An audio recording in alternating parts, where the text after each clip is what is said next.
Hello everyone, welcome back to the Curator Within. I'm Julie, your guide and reminder to just look within because your path is yours and your path is personal. On this podcast, we dive into deep conversation and discuss practical tools to help you curate a life that you love and enjoy. In this episode, I want to talk a little bit about what the Curator Within is and what it is becoming, and then we're going to dive really deep into emotions. What are they? How do we express them? What do we do with them when they come up? So first, the Curator Within is really meant to be a timeless message. All of the messages, whether it be a podcast, a post, any sort of video, any course, any meditation, I want it all to be very timeless. I hope 10 years from now, in 2035, someone comments and says, wow, this is exactly the message that I needed to hear today. Because on this journey of life, we are all learning at different paces. We're all in different areas of our life. Sometimes we have to focus on one area and we haven't had a chance to focus on another. So that's what I want for the Curator Within, and I'm really excited to see it grow, and I'm just excited about the growth that we've made so far. So thank you so much for joining in and watching. Now let's really get into it. I want to talk a little bit about emotions, because in our society, we're told to kind of push them aside, be polite, act how everyone wants you to act. And this path of emotions is different for everyone. Some people have an easier time expressing their emotions. Some people express their emotions so much. And then some people just allow their emotions to control their entire lives, and they think that they don't have any say over the matter.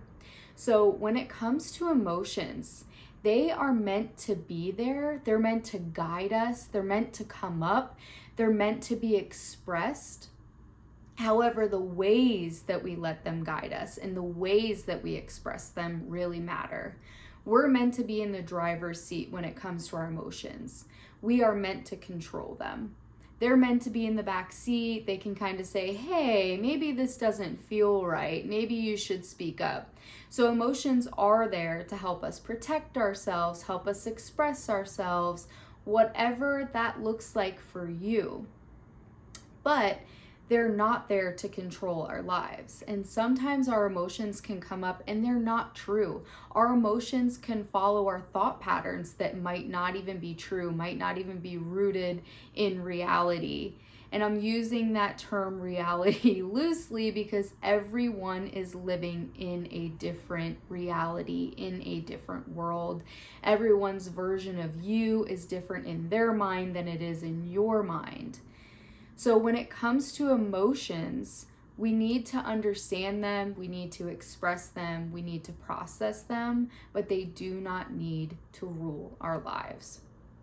My own journey with emotions has been a challenge to figure out how to express them, because I always put this pressure on myself that I needed to be happy, I needed to be positive.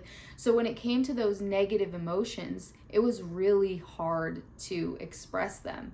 And for years, probably at least halfway of my 20s even, I thought I just wasn't an angry person. I didn't express anger, I didn't feel anger, I didn't understand anger. However, once I started letting these emotions come up, once these emotions kind of came to a head and erupted, I realized that I did have anger, but I internalized that anger. I turned those negative emotions on myself. If someone were to do something wrong that upset me, that hurt me, that crossed my boundaries, instead of saying, hey, wait a minute, you're crossing my boundary. This doesn't feel right. I have to say something about this. I have to speak up and stand up for myself. Instead, I would internalize it and I would say, oh my gosh, what is wrong with me that this person acted like this towards me? What did I do wrong? Oh, I'm a terrible person. I'm bad. I'm bad. I'm bad. That was my internal dialogue. And if that's your internal dialogue, I encourage you to take those small steps to start thinking about these things, because I felt so hopeless and I felt like I was just broken and I didn't know what to do and I didn't know where to go with it. And changing my thoughts, parenting myself, reparenting myself, being kind to myself every step of the way is what changed that internal dialogue for me. And that is what also gave me the power to stand up for myself and the power to set boundaries. And it's something that you just have to start small with. You can't expect to go to sleep and wake up the next morning and just know how to set all of these boundaries and know how to stand up for yourself. It is a learning process, and you just have to start small. And if it feels big and it feels scary, break it down. Take it a step back. Here's the thing.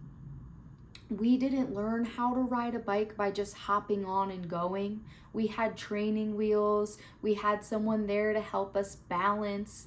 There are these little steps that we forget that we have to take before we can go and ride the bike. You know, we had floaties on. We were kicking our feet with someone holding us before we started to swim. And that is the reality of it. We need to break it down because we are all just little kids inside. You never really grew up. You just stopped dreaming. You just stopped breaking down and acting as if. Because when we're kids, we're dreaming of being adults. And we think, wow, it's going to be so cool when we get there. So what do? We start acting that way.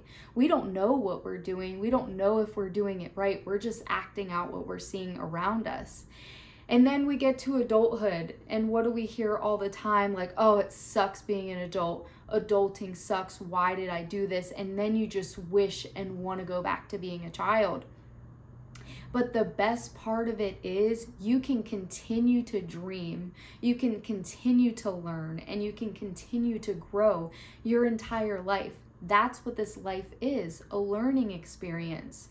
So if you're feeling like, shit, it sucks to be an adult, I encourage you just to start dreaming, to start learning, start acting as if you are that next level, that next version of yourself. And that's how you are going to continue to just tweak and upgrade and enjoy your life. Have fun in the process. Have fun in the learning. Because what else are you going to do? Are you going to stay the same forever? No, you're not. Change is inevitable. Change is constant. So we have to embrace it. We have to learn to be adaptable. Every single person around us is our teacher. We're our own teacher. Life is our teacher. Everything around us, every being around us, every person around us, they are here to teach us. So instead of internalizing it when something goes wrong, when something happens in your external world, and you're like, oh, what is wrong with me? Why is this happening? Say, what am I learning from this? What can this teach me? What opportunities do I have here?